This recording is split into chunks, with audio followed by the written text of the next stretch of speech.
Ayan guys, ito na yung aking cook version ng karning tuba. Ayan. Bake in oven. After 1 hour and a half, ayan.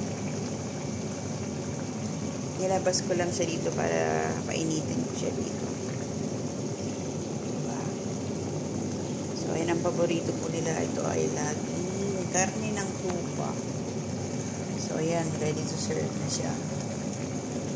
Ang sarap ng sauce niyan eh. Siyempre, malasa. Ayan.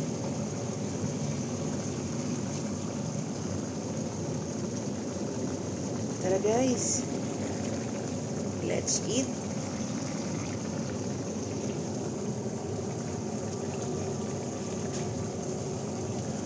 Yung sabaw pa lang niya is ulam na talaga eh.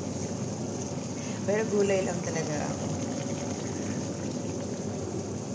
Gulay yung kamote lang gusto ko dyan, saka yung patatas. Thank you guys for watching.